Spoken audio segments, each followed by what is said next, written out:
අබේගිරිය දානශාලාවේදී වික්ෂුන් වහන්සේලා 5000කට දාණය සැපයුවා කියලා මම කලින් වීඩියෝ එකේදී කිව්වා. ඒ වගේම ඒ 5000ක් වික්ෂුන් වහන්සේලාට ජල අවශ්‍යතාවයන් සපුරා ගන්නත් අවස්ථාව ලැබෙන්නට ඕනේ.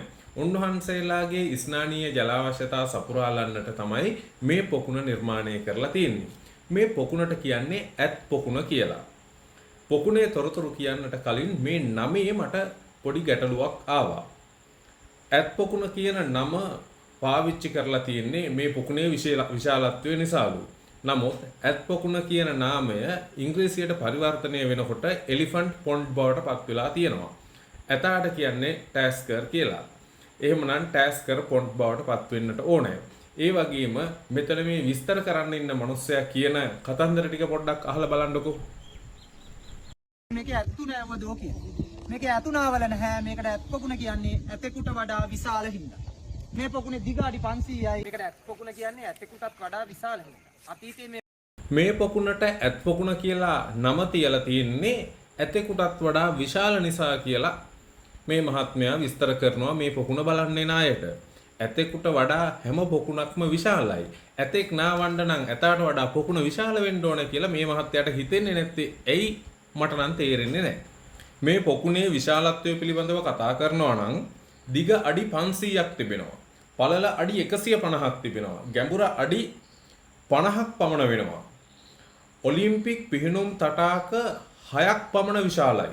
ඒ වගේම අක්කර 2ක ඉඩ ප්‍රමාණය අරගෙන තමයි මේ පොකුණ නිර්මාණය කරලා තියෙන්නේ. දකුණු ආසියාවේ විශාලතම පොකුණ තමයි මේ ඇත් පොකුණ. ඉතින් මේ පොකුණ ඇතෙකුට වඩා විශාලයි කියලා කියන්න කවුරුවත් ඕනද? ඒ කතාව මෙතෙන්ට කිසිසේත්ම ගැලපෙන්නේ නැහැ කියන එක තමයි මගේ අදහස. සැබෑ තොරතුරක් හොයාගන්න බැරුව ගියාම මොනවා හෝ පටලලා කියනවද කියන අදහසක් මට එනවා. මොකද ඒ වගේ බොහෝ තැන් මට මේ පුරාවිද්‍යා ස්ථාන ගවේෂණය කරන්න ගියාම මට හමු වෙලා තියෙනවා.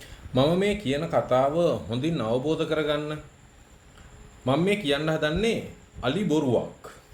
අපේ ගමේ අලි වංශෙන් හිටපු මිනිහෙක් හිටියා. අලිම ඔළුව තමයි මිනිහගේ. ඒකටම හරියන අලි බඩකුත් මිනිහට තිබුණා. අලිම ලොකුකමින් උන්නට හැමෝම දන්නවා මිනිහා අලි හොරා කියලා. අලි බඩත් උස්සන් දවසක් අලි වලියක් දාගෙන ගුටි කාලා දුවනකොට අලි වලක වැටිලා කකුලේ අලි තුවාලයකුත් වුණා. අපේ භාෂාවේ විශාල බව පෙන්වන්න, ලොකු බව පෙන්වන්න අපි හැමතිස්සෙම පාවිච්චි කරන්නේ අලි කියන වචනය. මෙතනදී පමණක් මේ පොකුණේ විශාලත්වය පෙන්වන්න ඇත් කියන වචනය පාවිච්චි වුණේ කොහොමද කියන එක මට ලොකු ප්‍රශ්නයක්. ඇත්තටම මේක කිසිසේත්ම ගැලපෙන්නේ නැති නමක්. අතීතයේදී මේ පොකුණ හඳුන්වලා තියෙන්නේ මාස් පොත පොකුණ නමින්. මේ පොකුණට ඇත් පොකුණ කියලා කියන්න හේතුව මම උපකල්පනය කළා. සමහර විට ඈතින් පිහිටි පොකුණ කියන අදහසින් මේක ඈත පොකුණ කියන නමින් ඇත් පොකුණ වෙන්නට ඉඩ තිබෙනවා. එහෙමත් නැත්නම් ඇතුළත පිහිටි පොකුණ කියන අදහසින් ඇතුළු පොකුණ කියන නාමය ව්‍යවහාරයෙන් වෙනස් වෙලා ඇත් පොකුණ බවට පත් වෙන්නට පුළුවන්. ඉතින් ඔයාලා මම දැක්ක සමහරු කමෙන්ට් සෙක්ෂන් එකේ මට කියලා තියෙනවා පුරාවිද්‍යාඥයින් මහාචාර්යවරුන් තීරණය කරපු දේවල් වලට මම විරුද්ධව කතා කරනවා කියලා. මෙන්න මේ සාක්ෂියම හිතලා බලන්න මේ පොකුණට ඇත් පොකුණ කියන එක අපි පිළිගත යුතුද? ඒකට සාධාරණ හේතුවක් හොයාගන්න බැරුව ගියාම මේ අය මොකක් හෝ බොරුවක් ප්‍රසිද්ධ කරනවා කියන එක තමයි මගේ අදහස. මට දොස් නගන්නට පළමුව ඔබ මේ පිළිබඳව හොඳින් හිතලා බලන්න. මේ විශාල පොකුණට ඇත් පොකුණ කියන නම යෙදෙන්නට ඇත්තේ ඇතෙකුට වඩා විශාල නිසාද? එහෙමත් නැත්නම් ඈතින් තියෙන පොකුණ කියන අදහසින්ද? එහෙමත් නැත්නම් ඇතුලින් තියෙන පොකුණ යන අදහසින් වෙන්නට බැරිද? මම කරන උපකල්පනයද නිවැරදි? මෙතෙක් කල පුරාවිද්‍යාවෙන් අපිට කියලා තියෙන බොරුවද නිවැරදි කියලා ඔබ ස්වාධීනව තීරණය කරලා මට කරන චෝදනා කරන්න කියලා කාරුණිකව ඉල්ලා සිටිනවා. අබේගිරියට අයිති පොකුණු 65ක් පිහිටලා තිබෙනවා. ඒ පොකුණු 65න් විශාලම පොකුණ, ඒ වගේම ප්‍රධානම පොකුණ තමයි මේ ඇත් පොකුණ නමින් හඳුන්වන මේ පොකුණ. පෙරියන්කුළම වැවෙන් උතුරු දිශාවෙන් උමං 3ක් පිහිටලා තිබෙනවා. ඒ උමං 3න් එක උමගකින් අදටත් ජලය ගලාගෙන එනවා මේ පොකුණට.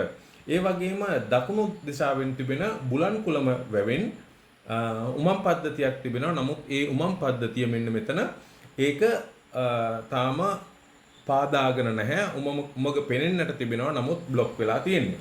අනුරාධපුරයට වන්දනාවේ එන බොහෝ දෙනා කුට්ටම් පොකුණ, යතුරු පොකුණ ඒ වගේ දේවල් නරඹන්නට ගියාට ඇත් පොකුණ නරඹන්නට එනවා ඊටාම අඩුයි. මම ඔයාලට ආරාධනා කරනවා ඇත් පොකුණ හොයාගෙන ඇවිල්ලා නරඹන්න. දකුණු ආසියාවේ විශාලතම පොකුණ ක්‍රිස්තු පූර්ව පළවෙනි සියවසේදී අපේ රටේ අපේ මුතුන් මිත්තන් විසින් නිර්මාණය කරලා තිබෙනවා. ඒක මුළු ලෝකයට ගෙන යන්නට ඕන විශේෂ පණිවිඩයක්. ඒක ඔයාලගේ දැසින් දැකගත යුතුම ආශ්චර්යයක්. තවත් විශේෂත්වයක් තමයි මේ පොකුණට සතර දෙසින්ම පැමිණෙන්නට පුළුවන් ආකාරයට තමයි නිර්මාණය කරලා තිබෙන්නේ. මොකද මේ අවට සෑම තැනකම භික්ෂුන් වහන්සේලා, රහතන් වහන්සේලා වැඩ වාසය කරලා තිබෙනවා. අභයගිරියේ අධ්‍යාපන කටයුතු කරපු භික්ෂුන් වහන්සේලා මේ සෑම ස්ථානයකම වැඩ වාසය කරලා තිබෙනවා. සතර දෙසින්ම පොකුණට එන්නට පුළුවන් වාහල් කඩවල් නිර්මාණය කරලා තිබෙනවා. මේ තියෙන්නේ ඒ වගේ එක් වාහල් කඩක්. හතර පැත්තෙන්ම මේ වගේ ඒවා නිර්මාණය කරලා තිබෙනවා. ඒ වගේම වැවෙන් එන වතුර ෆිල්ටර් වෙලා තමයි මේ පොකුණට එන්නේ. ඒකට ෆිල්ටර් එකක් නිර්මාණය කරලා තිබෙනවා. ඒක මම වෙනත් වීඩියෝ එකකදී ඔබට පෙන්වන්න උත්සාහ කරනවා. බොහෝ විට ඊළඟ වීඩියෝ එකේදී පොකුණ වටේටම ඉතා විශාල කළුගල් කුට්ටි අතුරලා ඒක ස්ථාවර කරලා තිබෙනවා. පස්කණ්ඩි කඩාගෙන පොකුණ ඇතුළට වැටෙන එක වළක්වන්නට. ඊළඟ වීඩියෝ එක මම ඔබට ගේන්න බලාපොරොත්තු වෙනවා. අන්න අර එහා කොනේ ඉඳලා මේ පොකුණේ එහා කොනේ ඉඳලා මෙන්න මෙතන ඉඳලා මේ පැත්ත ජලයෙන් යට වෙලා තියෙන්නේ. නමුත් මට පුළුවන් තරම් ප්‍රමාණයට මම ගිහිල්ලා ඔබට වීඩියෝ එක ගේන්නට බලාපොරොත්තු වෙනවා. මේ පැත්තේ තමයි කලින් අපි බලපු දානශාලාව තිබෙන්නේ. ඒ දානශාලාවේ පිටුපස සහ මේ පොකුණේ පිටුපස එක ආසන්නයේ පිහිටා තිබෙන නිසා මම උත්සාහ කරනවා ඔබට ඒ වීඩියෝ එක රැගෙන එන්නට. ඒ ආසන්නයේම තියෙනවා භික්ෂුන් වහන්සේලා වැඩ වාසය කරපු කුටි, ගමන් කරපු මාර්ග. ඒ සියලුම දේ ඔබට ඊළඟ වීඩියෝ එකකින් මම අරගෙන එනවා. මේ වීඩියෝ එක ෂෙයා කරන්න, channel එක subscribe කරන්න, සහයෝගය දෙන්න, දිගටම කරගෙන යන්න.